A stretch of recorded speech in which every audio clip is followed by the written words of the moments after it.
各位觀眾大家好，今日係3月10號星期二，歡迎收睇紀時每日新聞報道。今日嘅新聞有：香港駐倫敦經貿辦間諜案繼續審訊，有前皇家香港警察政治部警官作供，形容國安法實施後，中共直接管治香港。攬炒巴劉祖迪申請入籍英國，被英國政府拖延接近10個月。支聯會案踏入第10日，鄒幸彤指中國憲法喺香港冇直接效力。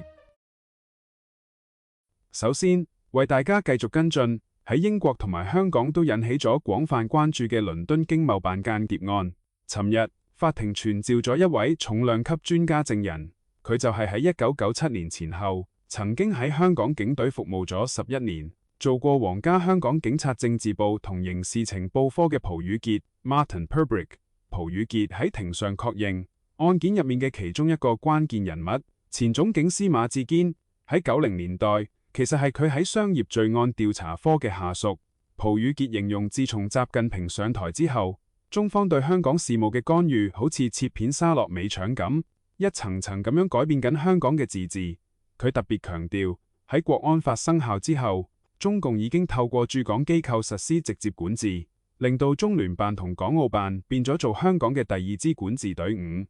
佢仲比較咗以前同而家嘅警隊權力。佢指出，而家嘅警方國安處權力比以前嘅政治部或者保安部仲要大，而且層級咁高，可以由中央部委直接指揮。蒲宇傑認為，中共將原本普通法入面好狹窄嘅國安定義，改成好似尋釁滋事呢類口袋罪咁無所不包，目的係要針對每個層級嘅異見者，令到異見唔會再被容忍。佢仲提到，中共嘅獵狐行動同天網行動已經演變成對付異己嘅工具，而家香港人已經成為最新一個被針對嘅海外異見社群。除咗專家證供，控方亦都公開咗好多關於刺被告衛志良嘅信息。原來喺2021年初，有一個12人家庭以 LOTR 入境英國被拒，當時負責處理嘅正係喺希斯路機場做邊防人員嘅衛志良。呢件事之後，佢俾人起底，由建制嘅屈永賢到蘋果日報都有報道。衛志良當時好驚，仲問馬志堅可唔可以叫屈永賢唔好再討論件事，但馬志堅就叫佢要盡量低調。信息仲顯示，衛志良曾經接到任務，要揾出許智峰喺英國嘅地址，仲要嘗試同許智峰、羅冠聰見面合照。佢甚至聯絡咗一個疑似大公報記者 Jesse， 商量點樣透過教會或者傳媒身份去追蹤許智峰嘅行蹤。另外，佢亦都承認有協助人加入黃絲群組進行滲透，仲提醒其他人入到去唔好講立場，只係講生活嘢。我哋會繼續為大家留意案件嘅最新發展。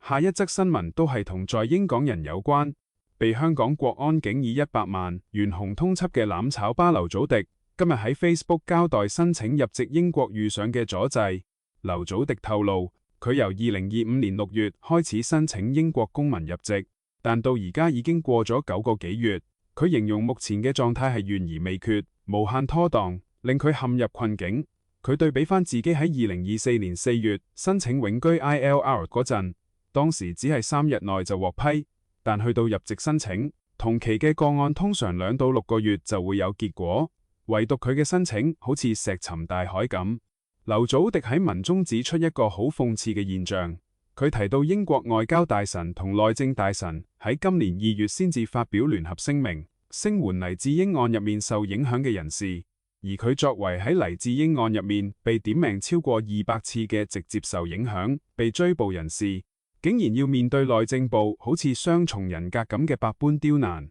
根據劉祖迪嘅講法，工黨政府喺1星期前覆返佢，話因為要進行所謂嘅 good character check， 所以叫佢繼續等，完全冇預計嘅處理時間。佢形容成件事好黐線，因為喺收到內政部官腔回覆嘅同一個星期，佢竟然收到唐寧街10號首相府發出嘅農曆新年酒會邀請。一方面入籍申請卡喺品格審查，另一方面又獲首相府邀請。佢認為呢種做法反映出政府內部嘅矛盾。另外，劉祖迪亦提到自己嘅安全處境，佢係香港經貿辦間諜案入面，根據英國新修訂嘅 National Security Act，所指控嘅4位受害目標之一，曾經被案中被告跟蹤調查，加上港府對佢發出懸紅8萬通緝，佢原本以為會得到英國政府相應嘅支援。佢最後解釋，自己作為一個中間偏右嘅港人，一直唔想喺社交媒體公開批評政府，以免造成社會分裂或者俾人做文章。但因為事件惡化到呢個地步，佢覺得有必要公開，以免開咗一個壞先例。佢原本希望2025年可以順利入籍，而家只係期盼2026年依然可以歷盡千帆，平安度過，為後嚟嘅香港人留返一條平坦啲嘅路。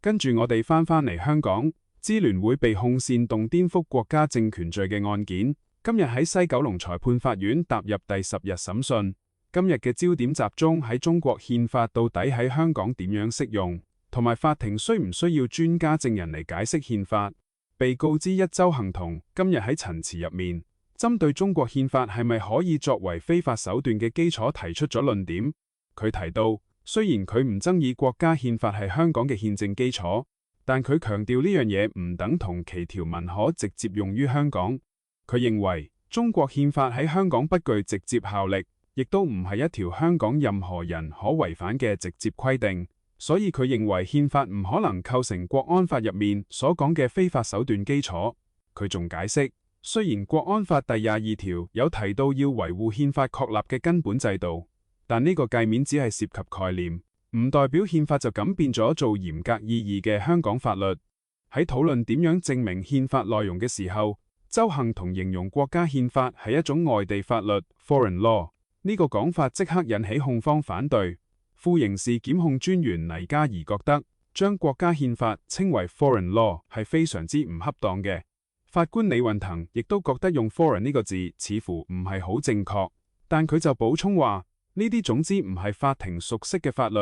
鄒幸彤就回應話，佢用呢個詞唔係講緊政治概念，而係純粹從法律上管轄權力嘅範圍去睇。講到解讀憲法，鄒幸彤認為成部憲法點樣解讀都需要專家證據。佢指出，一國兩制嘅設計核心就係香港唔實行社會主義，而2018年中國修憲將中國共產黨領導寫入憲法，其實係修訂一個講到明不在香港實施嘅制度，所以唔應該影響到香港法律嘅界。佢仲話，普通法訓練出嚟嘅律師同法官根本唔了解大陸法背後嘅邏輯思維、模式、知識基礎。例如，憲法序言提到國家係受馬、列、毛、鄧同埋習思想指引，但現實係在座冇一位講到習近平思想指引我哋做啲咩。佢質疑，如果只係按字面解讀，根本點可以確保字面解讀係正確？最後，鄒幸彤提出一個憲制層面嘅質疑，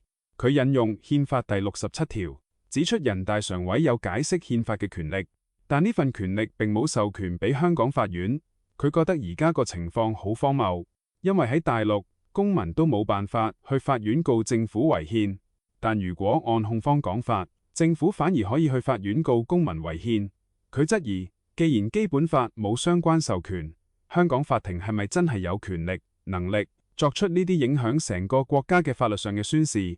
法官李運騰就問，既然國安法係全國性法律，入面又提到憲法，係咪暗示法庭可以參考憲法呢？鄒幸彤就堅持睇係一定要睇，但一定要有專家協助，因為解讀憲法唔係話識中文字就明白憲法要求咁簡單。